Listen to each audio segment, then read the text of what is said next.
NCERT 9th class exercise 1.2. State whether the following statements are true or false. Justify your answer. First వచ్చేసి every irrational number is a real number. Every irrational number is a real number. Answer వచ్చేసి true.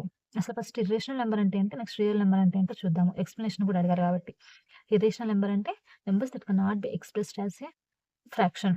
ఏ నెంబర్ని అయితే మనం fraction రూపంలో అంటే 1/2 3/2 ఇట్లా ఉంటుంది కదా, 3/4 ఇట్లా ఎక్స్ప్రెస్ చేయమో అలాంటి వాటిని మనం ఇర్రేషనల్ నెంబర్ అనేసి అంటాము. ఎగ్జాంపుల్ వచ్చేసి పై, √2, √3, √5. Next real number. Real number అంటే ఏంటంటే any value that can be represented అని కంటిన్యూస్ 1 డైమెన్షనల్ నెంబర్ లైన్. అసలు రియల్ నెంబర్స్కి ఎగ్జాంపుల్ వచ్చేసి ఏంటి అంటే rational numbers, integers, whole numbers, natural numbers, irrational, ఇవన్నీ వీటన్నిటిని కలిపితే మనం రియల్ నెంబర్స్ అని చెప్పేసి అంటాము. సో అందుకనే ఈ రియల్ నెంబర్స్లో ఇర్రేషనల్ నెంబర్ కూడా ఉంది కాబట్టి every irrational number is a rational number.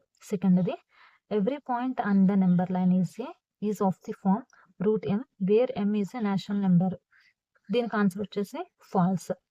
అంటే నెంబర్ లైన్ మీద ఉండే ప్రతిదీ కూడా √m ఫామ్లో చేయించవచ్చా అని చెప్పేసి అడుగుతున్నారు.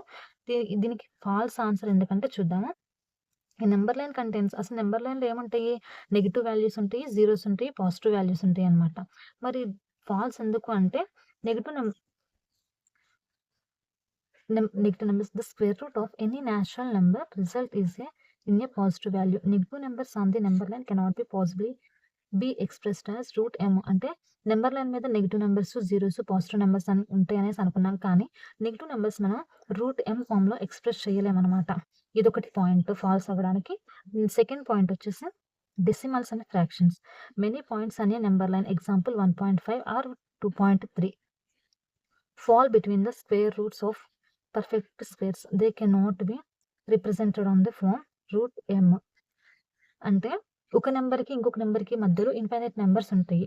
సో ఇవన్నీ కూడా √m ఫామ్లో మనం రిప్రజెంట్ చేయగలమంటే చేయలేమన్నమాట. సో ఈ 2 కేసెస్లో మనము ఫాల్స్ అని చెప్తాం. ఈ 2 కేసెస్ వల్ల ఫాల్స్ కాబట్టి సో ఆన్సర్ మొత్తం ఫాల్స్. థర్డ్ క్వశ్చన్ వచ్చేసి every real number is an irrational number. దీనికి ఆన్సర్ ఫాల్స్. ఎందుకో చెప్దాము. ఆల్రెడీ మనం ఫస్ట్ క్వశ్చన్లో చూసాము. అసలు రియల్ నెంబర్స్ అంటే ఏంటి, రేషనల్ ఇవన్నీ కూడా రియల్ నెంబర్స్. ఇర్రేషనల్ అంటే ఈ పై, √2, √3, √5 అనేది ఇర్రేషనల్ నెంబర్. ఇక్కడ క్వశ్చన్ ఏం అడిగారు, ఎవ్రీ రియల్ నెంబర్ అంటే రియల్ నెంబర్ అయిన ప్రతిదీ కూడా ఇర్రేషనల్ నెంబర్ అని అంటున్నారు. సో రియల్ నెంబర్ ప్రతిదీ కూడా ఇర్రేషనల్ నెంబర్ అవ్వదు, కానీ ఇర్రేషనల్ ప్రతిదీ కూడా రియల్ నెంబర్ అవుతుంది. అందుకనే ఈ answer false. Are the square root of all positive integers irrational? If not, give an example of the square root of a number that is a rational number.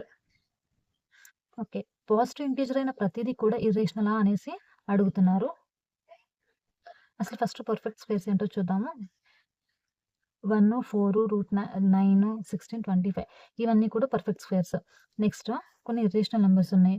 అంటే ఇవి non perfect squares అన్నీ కూడా irrational నెంబర్స్గా మనం చూస్తాం అన్నమాట. So దీనికి answer వచ్చేసి no. దేనికని, అన్ని స్క్వేర్ రూట్స్ అనేవి ఎందుకంటే స్క్వేర్ రూట్ అయిన ప్రతిదీ కూడా ఇర్రేషనల్ నెంబర్ కాదు కాబట్టి కొన్ని దీనిలో పర్ఫెక్ట్ స్క్వేర్స్ ఉన్నాయి, అవి రేషనల్ నెంబర్స్ కాబట్టి దీనికి ఆన్సర్ వచ్చేసి నో అన్నమాట. థర్డ్ క్వశ్చన్ వచ్చేసి show how √5 can be expressed on the number line. First అసలు 5ని ఎలా రాసుకుందాం చూద్దాము. 5ని ఎట్లా రాసుకోవచ్చు, 2² + 1² రాసుకోవచ్చు అనమాట. ఈ 2² నెక్స్ట్ పాయింట్లో ఇక్కడ చూడండి, √5 హోల్ స్క్వేర్ అని రాసా. అంటే ఈ √5 హోల్ స్క్వేర్ ఎందుకు రాసానంటే ఈ స్క్వేర్ ఈ రూట్ క్యాన్సిల్ అయినా కానీ ఉండేది ఎంత, 5 కాబట్టి 5ని అట్లా √5 హోల్ స్క్వేర్గా కూడా రాసుకోవచ్చు అనమాట. దీన్ని ఇప్పుడు మనం నెంబర్ లైన్ మీద పైథాగరస్ థియరం ఉపయోగించి చూద్దాము. అసలు పైథాగరస్ థియరంకి ఫార్ములా ఏంటి, base square plus height square is equal to hypotenuse square. Hypotenuse అనేది ఇది వచ్చేసి హైపోటెన్యూస్ అంటాము. ఈ 2 వచ్చేసి బేసు, ఇది వచ్చేసి హైట్.